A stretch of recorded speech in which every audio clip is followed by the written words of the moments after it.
আসসালামু আলাইকুম রহমতুল্লাহি ওবরকাতুহু। সম্মানিত দর্শক, বর্তমানের যে সংসদ, এই সংসদ রীতিমতো আত্মপরিচয় সংকটে ভুগছে। আবার বলছি, বর্তমান যে সংসদ, এই সংসদ আত্মপরিচয়ের সংকটে ভুগছে। আত্মপরিচয়টা কি? মানে এই যে একটা সংসদ, যেটি ইংরেজিতে বলা হয় ভাইব্র্যান্ট, সেই ভাইব্র্যান্ট সংসদটি সকল মানুষের দৃষ্টি আকর্ষণ করবে। সবাই বিশ্বাস করবে যে এটি সকল ক্ষমতার উৎস বাংলাদেশের রাজনীতিতে, বাংলাদেশের শাসন ব্যবস্থায় এবং দেশ পরিচালনায়। এর উপরে কোনো সার্বভৌম শক্তি নেই। তো এই যে পার্লামেন্টারি ফর্ম অফ গভর্নমেন্ট, প্রধানমন্ত্রী, সরকারি দল, বিরোধী দল, ট্রেজারি বেঞ্চ এবং অপোজিশন, এটার মধ্যেই যে অবিরত সৌন্দর্যগুলো রয়েছে, বা পশ্চিমা দুনিয়াতে যেভাবে এই পার্লামেন্টগুলো চলে, ঠিক সেইভাবে যদি চলে, তখন সেটিকে মনে হয় যে এটা একটা সত্যিকার পার্লামেন্ট বা ভাইব্র্যান্ট সংসদ। আমাদের দেশে 1991 সনে, 1996 সনে, 2001 সনে, তারপর 2009 সনে, খুব অল্প সময়ের জন্য হলেও আমরা এরকম একটা ভাইব্র্যান্ট সংসদ পেয়েছিলাম। এমনকি সে যে 1973 সনে খুব অল্প ছিল, কিন্তু একটা ভাইব্র্যান্ট সংসদ ছিল। না, ৭৯ পার্লামেন্ট যেটা আছে, ৭৯ জিয়াউর রহমান সাহেবের যে পার্লামেন্ট, ওটাও প্রচণ্ড ভাইব্র্যান্ট ছিল। তাহলে এটা চলছে ১৩তম পার্লামেন্ট। ১৩তম পার্লামেন্টের মধ্যে প্রথম পার্লামেন্ট ধরেন, যেটা বঙ্গবন্ধুর পার্লামেন্ট। দ্বিতীয় পার্লামেন্ট যেটা সাজিদুর রহমান যে পার্লামেন্টের সরকারদলীয় নেতা ছিলেন, সেটা দ্বিতীয় পার্লামেন্ট। তৃতীয় যে পার্লামেন্ট সেটা হলো ৯১, চতুর্থ ৯৬, ৫ নম্বর হলো ২০০১, আর ৬ নম্বর হলো ২০০৮ বা ৯, 9th পার্লামেন্ট। এই ৬টা পার্লামেন্টকে আপনি বাংলাদেশের ইতিহাসে ভাইব্র্যান্ট বলতে পারবেন। এখন এই পার্লামেন্টগুলো সবসময় কিন্তু কার্যকর হয়নি বা মাঝপথে থেমে গেছে, কিন্তু তারপর যতক্ষণ চলেছে মনে হয়েছে দেশের সমস্ত মানুষের আশা, ভরসা, প্রেম, ভালোবাসা, আগ্রহের কেন্দ্রস্থল ছিল এই ৬টি সংসদ। তাহলে বাকি যে সংসদগুলো রয়েছে, অর্থাৎ আপনি যদি ১৩তম সংসদ ধরেন, তাহলে এটা সহ ৬ হলো ৭টি সংসদ। তো সেই ৭টি সংসদের মধ্যে আপনি ধরেন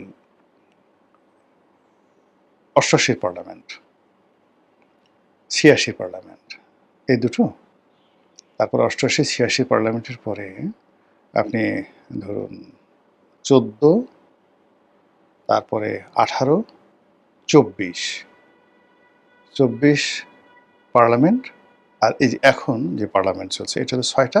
আর একটা পার্লামেন্ট যেটা চলছিল, সেইটা কোন সনে চলছিল আমার এই মুহূর্তে ক্যালকুলেশন আসছে, অর্থাৎ মোট ৭টা। অর্থাৎ এটা যদি ত্রয়োদশ সংসদ হয়, এরকম ৭টি পার্লামেন্ট, যারা মানে সবসময়টাতে যেটা চলেছে, এটা হলো একটা কর্তৃত্ববাদী সরকারি দল, তার একটা অনুগত বিরোধী দল, তারপরে সংসদের ভেতরে বাইরে এক ঝাঁক গোপাল ভাঁড়, সংসদের ভিতরে বাইরে অসংখ্য মহারাজ কৃষ্ণচন্দ্র, হবুচন্দ্র, গোবচন্দ্র মন্ত্রী, হবুচন্দ্র রাজা, এরকম নানা রকম যাকে বলা হয় কীর্তি এবং কাণ্ড আমাদের বাংলাদেশ দেখেছে।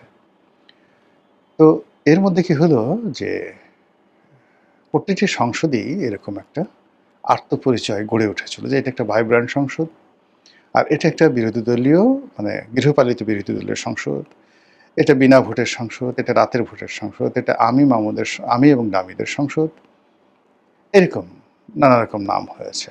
তো সেই দিক থেকে এই যে বর্তমান যে সংসদ যেটি রয়েছে, এটির একটা নাম এখনো পর্যন্ত ঠিক হয়নি। কেউ কেউ এটিকে বলছে সমঝোতার সংসদ, কেউ বলছে আমি এবং মামুদের সংসদ, কেউ এটি বিএনপি জামাতের সংসদ, কেউ এনসিপির সংসদ, কেউ এটিকে ম্যাটিকুলার ডিজাইনের সংসদ, মানে অসংখ্য নাম। মানে যখন একটা নবজাতক শিশু হয় আমাদের দেশে, তখন কেউ তাকে ডাকে ফটিক, মাইনকা, কচু, ঘেছু, তারপর শেষে কানা, পচা, আমাদের দেশের এই লোকগুলো হয়। বা অভিজাত পরিবারগুলোতে সেই রাজাবাদশার মতো অনেকগুলো নাম থাকে, হীরা, মানিক, মুক্তা, জহরত ইত্যাদি ইত্যাদি। তো সেক্ষেত্রে আমি যে বললাম যে এই 4 মাসে দেখুন অন্যান্য পার্লামেন্টগুলোর যে একটা পরিচয়, একটা সিঙ্গেল পরিচয় প্রথম দিন থেকেই ফুটে উঠেছিল। কিন্তু এই 4 মাসে এই পার্লামেন্টের অনেকগুলো সংকর পরিচয়, জটিল, যৌগিক রসায়ন চলছে। এর ফলে যেটা হলো যে সরকারি কোনো কাজকর্মে কোনো গতি তৈরি হচ্ছে না। এক পক্ষ হয়তো বলছে যে না, এবার আসলে জামাত এবং বিএনপি তারা আসলে সত্যিকার অর্থে দুটো ভাগে বিভক্ত হয়ে গেছে। জামাতের নেতৃত্বে যে সকল বিরোধী দল আছে তারা সত্যিকার অর্থে বিরোধী দল, আর সরকার এখানে অনেকটা মাইন্ডকেট চিপায় পড়ে গেছে। তাকে জামাতের মতো একটা দুর্বল দলকে শক্তিশালী দল হিসেবে স্বীকার করতে হচ্ছে। এর ফলে রাজনীতির ভারসাম্য নষ্ট হচ্ছে। এটা এমন হয় যেমন 80 বছরের একটা বুড়ো মানুষ, তার সঙ্গে 17 বছরের একটা তরুণীর বিয়ে হলো, দেখবেন যে তরুণী অল্প কয়েকদিনের মধ্যে বুড়ি হয়ে যাচ্ছে,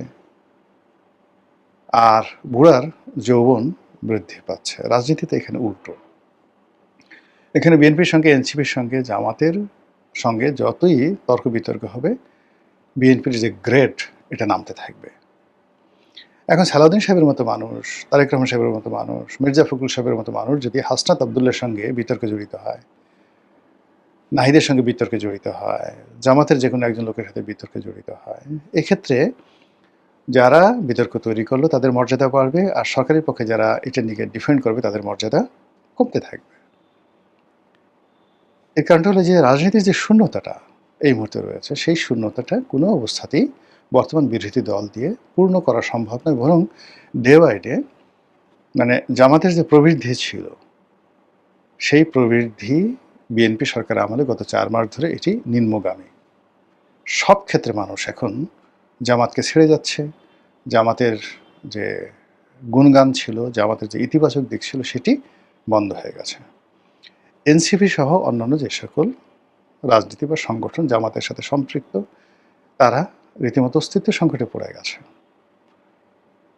আর অন্যদিকে বিএনপির সাথে যে সকল ছোট ছোট রাজনৈতিক দল যুক্ত হয়েছে, সেটা পার্থর দল, জুনায়েদ সাকির দল, অন্যান্য যারা যারা আছে, আগামীতে এ সকল দলের নাম আর নেতা এই দুজন একত্র হয়ে প্রেস ক্লাবের সামনে দাঁড়াতে পারবেন না।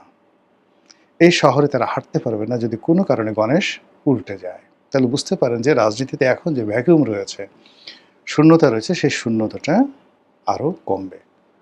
পদ্মার এক তীরে মানে ভাঙন শুরু হয়েছে, তীর ভেঙে গেছে, আর অন্য তীরে শুধু চর পড়ে যাচ্ছে, চর পড়ে যাচ্ছে। তাহলে কি হবে? একটা সময় এটা তিস্তা নদীর মতো ধুধু মানে বালুকা বেলা হয়ে পড়বে। শীতকালে আপনি আমাদের ছোট নদী চলে বাঁকে বাঁকে, সেই রকম বাঁকে বাঁকে চলার মতো অবস্থা তৈরি হবে না। 2 ধার ঢালুতার, উঁচুতার পাড়ি। তো এই যে সেখানে গরুর গাড়ি পার হচ্ছে। আমাদের রাজনীতি নিয়ে আগামীতে এরকম কোনো কবিতাও রচনা করা যাবে না। পুরোটাই শুধু বালি আর কাদাতে পরিণত হয়ে যাবে। আর সেই বালি এবং কাদার মধ্যে যখন জোয়ার আসবে, রাজনীতির জোয়ার আসবে, এটা রীতিমতো বন্যা তৈরি হয়ে যাবে। এবং সেই বন্যায় রুই, কাতলা, মৃগেল থেকে শুরু করে বড় বড় যে মাছের আগমন ঘটবে, হাঙ্গুর বলেন, কুমির বলেন, তিমি বলেন, সবগুলো আওয়ামী লীগের হবে। এর কারণ হলো এই রাজনীতির যে এখন বিরান ভূমি চলছে, সেই বিরান ভূমির মধ্যে যে সকল রুই, কাতলা, মৃগেল রয়েছে, তারা পানির অভাবে, অক্সিজেনের অভাবে, খাদ্যের অভাবে একেবারে মরে পচে গলে ফিনিশ হয়ে যাবে। যেভাবে আমাদের এইভাবে নদীগুলো শেষ হয়ে যায়, ভূমিগুলো যেভাবে ঊষর হয়ে পড়ে, যে উর্বর ভূমি কখনো কখনো মরুভূমি হয়ে যায়, ঠিক সেইভাবে আমাদের এই পার্লামেন্ট রাজনীতির এই দুর্ভিক্ষের কবলে পড়ে, রাজনীতির ইরোশনের কবলে পড়ে, রাজনীতির ইমব্যালেন্সড যে অবস্থা, সেই অবস্থার কবলে পড়ে ধীরে ধীরে এটি অনুর্বর হয়ে পড়ছে, ধীরে ধীরে এটি বালুময় হয়ে পড়ছে, ধীরে ধীরে এটি মরুভূমি হয়ে যাচ্ছে, ধীরে ধীরে এটি শুষ্ক হয়ে যাচ্ছে। ফলে এই অঞ্চলে মানে এই যে একটা বিবর্তন চলছে, এই বিবর্তনের মধ্যে যারা আছে, সেটা আওয়ামী লীগ, বিএনপি, এনসিপি থেকে শুরু করে সকল রাজনৈতিক দল, সেই রাজনৈতিক দলের যে জীববৈচিত্র্য, বেঁচে থাকার যে বৈচিত্র্যটা, সেটা তেমনই হবে যেভাবে সাহারা মরুভূমিতে জীববৈচিত্র্য থাকে। তো সাহারা মরুভূমিতে যদি কখনো জলের প্রবাহ হয়, কিংবা ধরুন আমাদের হঠাৎ করে যদি উজান থেকে তিস্তার পানি ছেড়ে দেওয়া হয়, শীতকালে আপনি গিয়ে দেখবেন পুরো এলাকা ভেসে যাবে। কিছুদিন আগে এভাবে তিস্তার পানি ছেড়ে দিয়ে পুরো এলাকাকে ভাসিয়ে দেওয়া হয়েছে। তো এরকম যদি মানে রাজনীতিতে বন্যা শুরু হয়, ঘূর্ণিঝড় শুরু হয়, সুনামি শুরু হয়, তাহলে ওই সুনামির সাথে ঘূর্ণির সাথে যে সকল রুই, কাতলা, বোয়াল, মৃগেল যা কিছু আসবে, সেগুলো কি আওয়ামী লীগের হবে না বিএনপির হবে? সেগুলো কি আওয়ামী লীগের হবে না জামাতের হবে? কাদের হবে আপনি একটু চিন্তা করেন। কাজেই এই যে রাজনীতির যে নাব্যতা, এটি বহাল রাখতে হবে। রাজনীতির যে জোয়ার, এটিকে স্বাভাবিক রাখতে হবে। রাজনীতির যে ভাটা, এটাকেও স্বাভাবিক রাখতে হবে। এবং রাজনীতির ময়দানে যে বিবর্তন হয়, এখানে যে সকল প্রাণী জীবন ধারণ করেন, বাঁচেন, বেঁচে থাকেন, সেটা আপনি আমি যেই হোক না কেন, তাদেরকে পর্যাপ্ত অক্সিজেন দিতে হবে। কিন্তু আপনি আইসিইউতে রেখে কোনো অবস্থাতে রাজনীতি বাঁচাইয়া রাখতে পারবেন না। এখন পার্লামেন্টে আপনি ধরুন এটা শীতনাপ নিয়ন্ত্রিত গৃহ, আপনি 2 লাখ টাকা বেতন পাচ্ছেন, বাড়ি পাচ্ছেন, গাড়ি পাচ্ছেন, খাবার পাচ্ছেন, দাবার পাচ্ছেন, ইচ্ছা মতো স্বাধীনভাবে গালাগালি করার সুযোগ পাচ্ছেন। এবং আপনারা জানেন যে পার্লামেন্টের মধ্যে যে সকল আলাপ আলোচনা হয়, সেগুলো সকল আলাপ আলোচনায় কোনো, যাকে বলা হয়, সে সকল আলাপ আলোচনার কোনো বিচার হয় না। কোর্টে এগুলো নিয়ে মামলা করা যায় না। তো সেইভাবে আপনি ইচ্ছা মতো বলছেন, বাহাদুরি দেখাচ্ছেন, কিন্তু এটা কাচের ঘরে বসে লম্ফজম্প করা, আইসিইউর মধ্যে বসে কথাবার্তা বলা। কিন্তু যখন আপনি এই পুরো স্বাভাবিক প্রক্রিয়াতে এই শক্তিটাকে আপনি কোনো জোয়ারের মোকাবেলা করতে দেবেন, কোনো জোয়ারে আসা যে সকল, আপনি দেখেন না যখন জোয়ার আসে কীভাবে মাছগুলো লাফাতে থাকে?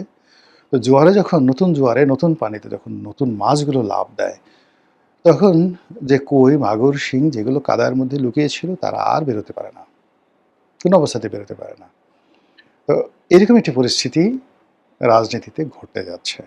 আর সেই রাজনীতির ঘটার মূল কারণটা হলো যে আমাদের এই পার্লামেন্টের আমরা এখনো পর্যন্ত এটার একটি শ্রেণীর চরিত্র আমরা তুলে ধরতে পারি না। আমরা যদি অতীতের মতো বলতে পারতাম এটা একটা আমির-আমির সরকার, এটি একটি আমির-আমির পার্লামেন্ট, এটি একটি গৃহপালিত ভার্সন 3 পার্লামেন্ট, এটি বিনা ভোটের পার্লামেন্ট, এটা রাতের ভোটের পার্লামেন্ট, ইত্যাদি কথাগুলো বলতে পারতাম। কিন্তু এই কথাগুলো আগে যেভাবে আমরা প্রথম দিন থেকে বলেছি, এবং দেখেন প্রতিটি ঘটনারই কিন্তু একটা দুর্ঘটনা আছে।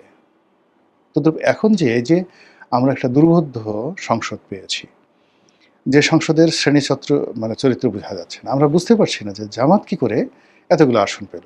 আমরা বুঝতে পারছি না যে এনসিপি কি করে নির্বাচিত হলো। আমরা বুঝতে পারছি না তারেক রহমান হঠাৎ করে কিভাবে চলে এলেন। আমরা বুঝতে পারছি না এত দ্রুত কি করে সরকার গঠিত হলো, মন্ত্রিপরিষদ গঠিত হলো, ক্ষমতা হস্তান্তর হলো। আমরা বুঝতে পারছি না যে এই সংসদের পেছনে সেনাবাহিনীর কতটুকু হাত আছে, সেনাবাহিনীর কতটুকু এখানে সমর্থন আছে, আমেরিকার কতটুকু সমর্থন আছে, ভারতের সাথে সত্যিকার অর্থে সম্পর্ক কী, চীনের সাথে সম্পর্ক কী। আমরা বুঝতে পারছি না যে সরকারের সঙ্গে বিরোধী দলের কেমন সম্পর্ক, এটি সমঝোতার সম্পর্ক নাকি অ্যাজ ইউজুয়াল নরমাল সম্পর্ক। আমরা বুঝতে পারছি না এই সরকারের পরবর্তী মাসের টার্গেট কী। তারা কি 5 বছর ক্ষমতা থাকবেন, নাকি 25 বছর থাকবেন, নাকি 30 বছর থাকবেন? তাদের যে লং টার্ম যে প্ল্যানগুলো, তারা অনেক ভালো ভালো কথা বলছেন, অনেক সুন্দর সুন্দর কাজকর্ম করছেন। এগুলো সবই আমাদের কাছে মনে হচ্ছে রাজনীতির রঙ্গমঞ্চের খেলা। মানে রঙ্গমঞ্চে যেভাবে বাংলা, বিহার, উড়িষ্যার নবাব, আলিয়া, তুমি কোথায় আজ, এরকম। কিন্তু সত্যিকার অর্থে যেটিকে